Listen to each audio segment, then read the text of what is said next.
Mengenai Tritunggal, Tritunggal itu adalah sebuah istilah teologi untuk menjabarkan tentang bagaimana Allah yang esa dan Allah yang satu itu. Jadi Trinitas itu bukanlah berbicara tentang jumlahnya Tuhan. Karena sejak mulanya gereja dan Yesus Kristus sekalipun itu mengakui bahwa Allah itu esa. Shema Yisrael Adonai Eloheinu Adonai Echad. Lalu bagaimana dengan Trinitas? Trinitas itu 3 tapi satu tapi 3. Apa maksudnya ini? Kalau kami sudah mengatakan iman kami mengimani Allah yang esa, maka tidak boleh tidak esa, harus esa. Berarti Trinitas ada maksudnya. Nah, bapak-bapak gereja itu menggunakan istilah Trinitas untuk menggambarkan, mendeskripsikan, menjabarkan, mensistemisasikan seperti apa dan bagaimana Allah yang satu itu.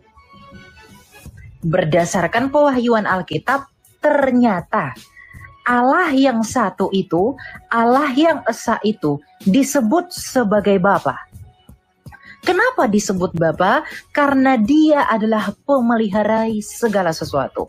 Dia sumber segala sesuatu. Dia tak terhampiri. Dia terang yang tak terhampiri. Dia menempati segala ruang dan waktu. Dia maha kuasa. Dia transenden dan dia adalah Allah. Jadi disebut sebagai Sang Bapa karena dialah sang sumber segala sesuatu. Dia adalah Allah yang tak kelihatan. Dia adalah roh dan dia itu tidak bisa dijangkau. Maka disebut sebagai Sang Bapa. Jadi Sang Bapa bukan berarti karena dia itu laki-laki maka disebut Bapa. Bapaknya siapa, mamanya siapa, kan kadang orang tanya seperti itu. Tapi bukan seperti itu ya, karena mari kita pahami dalam kerangka berpikir orang Yahudi. Nah, Allah yang esa yaitu Sang Bapa ini, di dalam dirinya, Allah yang esa yakni Sang Bapa tadi, di dalam dirinya, berdiam firman-Nya atau akal budinya, kecerdasannya, yang disebut sebagai firman, yang oleh firman itulah Sang Bapa ini, Allah yang esa itu menciptakan segala sesuatu. Maka ketika berfirmanlah Allah, berarti Allah yaitu Sang Bapa itu tadi menggunakan firman-Nya dengan berfirman untuk menciptakan segala sesuatu. Selain daripada memiliki firman, ternyata Sang Bapa, Allah yang esa itu juga memiliki roh yang menjadi prinsip hidupnya yang kekal. Yang disebut dengan Roh Kudus karena Allah itu kudus. Jadi antara Bapa yang adalah Allah yang esa dengan firman-Nya sendiri yang disebut anak, dengan rohnya sendiri yang disebut Roh Kudus, itulah Trinitas. Jadi Trinitas itu adalah penjabaran mengenai apa yang ada di dalam diri Allah yang esa itu. Penjabaran Trinitas adalah tentang apa yang ada di dalam hakikat kealahan itu. Oh, ternyata Allah yang esa itu disebut Bapa yang memiliki firman. Lalu siapa Yesus itu? Yohanes 1 ayat 1. Pada mulanya sudah ada firman, yaitu Yesus. Dan firman itu bersama-sama dengan Bapa. Bapa di sini adalah Allah yang esa itu. Dan firman itu adalah Allah. Hakikatnya sama dengan Bapa. Ia pada mulanya bersama-sama dengan Bapa. Segala sesuatu dijadikan melalui Dia. Dan tanpa Yesus tidak satupun yang telah jadi dari segala sesuatu yang dijadikan. Jadi Yesus karena memang Dia adalah firman, di mana Allah menciptakan segala sesuatu dengan berfirman, maka firman ini juga adalah pencipta segala sesuatu. Nah, kenapa sih Dia harus datang ke dunia ini? Kenapa sih Dia harus menjadi manusia? Nah, dunia ini sudah berdosa, ya. Keturunan Adam itu semuanya sudah berdosa. Dan dosa itu adalah hamartia, itu adalah hutang di hadapan Tuhan. Ketika Adam dan Hawa jatuh, sebelum Adam dan Hawa jatuh ke dalam dosa, Allah berfirman demikian kepada Adam dan Hawa. Kalau kamu makan buah itu, kamu akan mati. Dan ketika Adam dan Hawa makan itu, apakah mereka mati? Tidak, mereka belum merasakan mati jasmani, tapi mati rohani dengan terusirnya Adam dan Hawa dari Eden. Nah, maka kematian yang dimaksudkan di sana adalah terpisahnya Allah dengan manusia. Terpisahnya hubungan atau relasi Allah dengan manusia.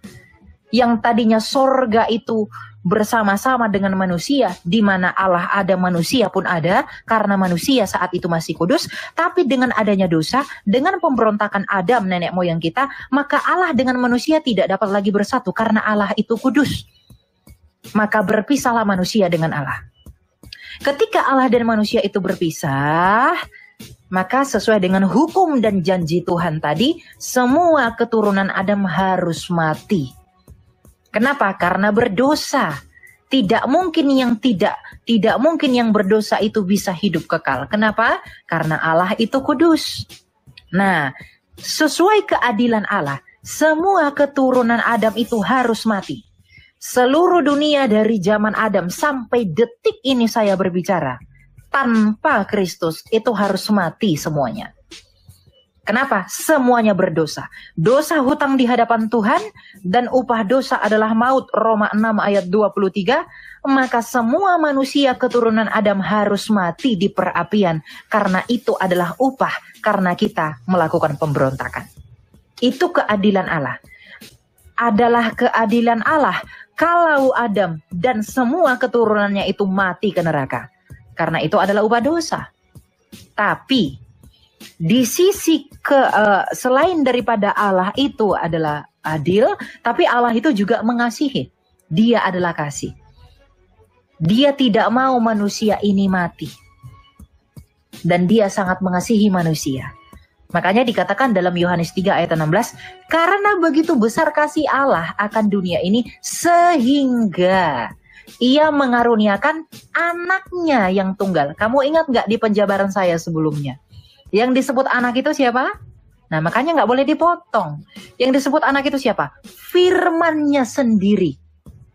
Nah, karena begitu besar kasih Allah akan dunia ini, sehingga Ia mengaruniakan anaknya yang tunggal atau firman-Nya, supaya orang yang percaya kepadanya tidak binasa melainkan beroleh hidup yang kekal. Jadi kalau orang itu mau datang kepada Allah, kalau orang itu mau masuk ke dalam kerajaan surga, itu tidak bisa. Karena semua orang telah berdosa. Nah, jadi semuanya itu dipertemukan di dalam Kristus. Kenapa? Hanya Yesuslah yang tidak berdosa. Kenapa harus firman Allah itu diutus menjadi manusia? Semua orang sudah berdosa, maka semua orang harus mati. Maka semua orang harus menanggung dirinya sendiri. Dan tidak ada manusia yang bisa lepas dari hukuman mati. Tapi Tuhan tidak mau manusia mati. Caranya agar manusia tidak mati harus ada penebusan. Menebus kembali. Bagaimana caranya menebus kembali? Kalau menebus kembali artinya harus ada yang membayarkan. Membayarkan penebusan itu. Kenapa? Karena Tuhan itu tidak bisa membantah hukumnya sendiri. Karena Allah kami itu Allah yang adil, Allah yang konsisten. Dia bukanlah Allah yang berfirman, tetapi firman-Nya diabaikan begitu saja. Bukan. Ketika Tuhan bilang kamu mati, ketika kamu berdosa, maka harus mati. Jadi Tuhan memberikan solusi dengan apa? Menyiapkan satu kematian agar yang mau diselamatkan itu tidak mati. Tapi masalahnya semua orang berdosa. Maka siapa yang bisa jadi penebus? Semua orang di dunia yang adalah manusia ini berdosa. Tapi di atas sana ada yang tidak berdosa, tetapi tidak manusia. Bagaimana caranya yang ada satu manusia, tetapi tidak berdosa? Di dunia semua manusia, tetapi semua berdosa. Tapi di atas sana ada yang tidak berdosa, tapi tidak manusia. Nah, bagaimana caranya ada satu pribadi, manusia yang tidak berdosa? Harus manusia dan tidak berdosa. Maka Allah mengutus firman-Nya sendiri di dalam kekudusannya datang menjadi manusia. Karena firman Allah itu kudus, maka lahirlah manusia yang kudus di dalam pribadi Yesus. maka dia bisa menjadi Mesias. Kenapa dia harus mati? Ibrani 9 ayat 22. Karena tidak ada pengampunan dosa tanpa pertumpahan darah. Darah siapa? Darah Yesus yang kudus. Kalau Yesus itu berdosa, dia tidak bisa menjadi penebus. Kenapa? Karena dia pun butuh untuk ditebus. Jadi, Yesus itu yang tidak berdosa, dia mati dalam keadaannya sebagai manusia, itu untuk menebus dosa manusia. Di mana Yesus itu yang tak lain adalah firman yang datang dari Allah. Itulah alasan kenapa dia mati. Dan memang dia datang ke dunia ini ya untuk mati, untuk membayarkan dosa manusia sesuai dengan hukum Allah itu sendiri.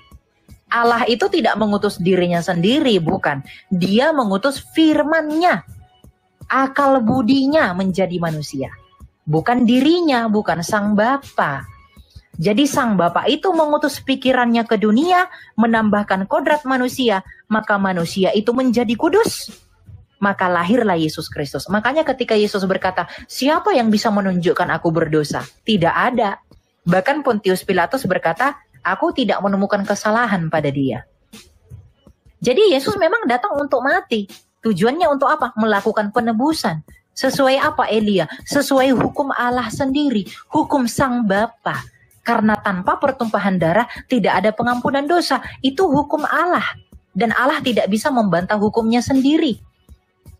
Allah itu setia dan Allah itu adil. Dia tidak berubah. Nah, karena dia setia pada hukumnya, maka dia memberikan firman-Nya sendiri ke dunia menjadi daging untuk menggenapi hukumnya sendiri. Maka maka kita diselamatkan dan keadilannya tetap dilakukan. Kasih Tuhan tidak membuang keadilannya.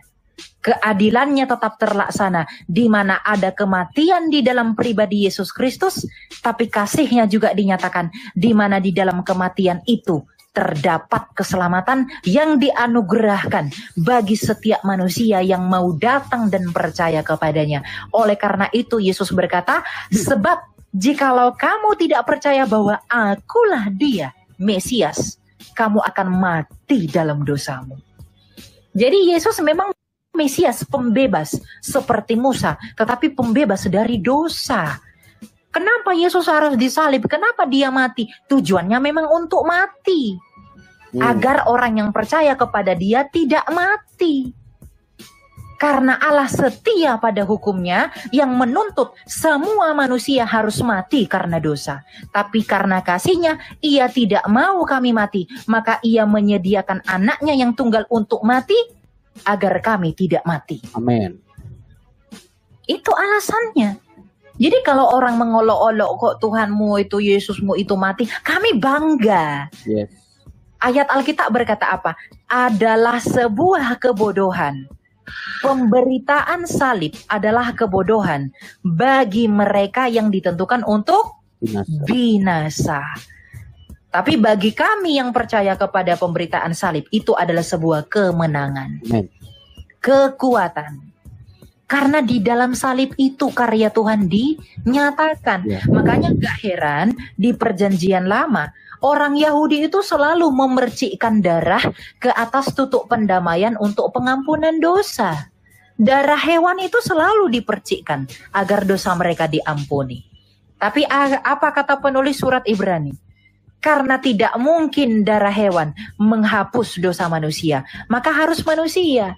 Maka Yesuslah dengan darahnya yang adalah manusia yang bisa mengampuni dosa karena dia tidak berdosa. Orang yang bisa membayar hutang adalah orang yang tidak berhutang. Yes. Semua orang di dunia ini yang keturunan Adam itu berhutang kepada Allah. Maka bagaimana caranya ada yang tidak berhutang? Firman Allah yang kudus yang tidak berhutang datang sebagai manusia untuk membayarkan hutang itu. Jadi kami tidak pernah malu dengan Yesus kami yang mati terpaku sekalipun orang mengolok-olok. Karena tujuannya memang untuk mati, bro. Petrus aja menghalangi Yesus. Sekiranya itu tidak terjadi padamu. Petrus menghalang-halangi penyaliban. Apa kata Yesus kepada Petrus? Enyahlah kau iblis. Nggak tahu kau tahu rencana Allah. Itu kata Yesus. Karena memang Yesus mau mati. Yesus bahkan berkata, atau tidak tahukah kamu bahwa aku bisa mengutus malaikat-malaikatku untuk melindungiku. Itu kata Yesus. Kau pikir aku tidak bisa mengutus malaikatku untuk melindungi aku? Tapi memang tujuanku untuk menyerahkan nyawaku menjadi tebusan bagi banyak orang. Jadi salib itu adalah kebanggaan kami. Yang oleh itu kami hidup. Gitu ya. Maaf terlalu panjang ya. Ya, silakan.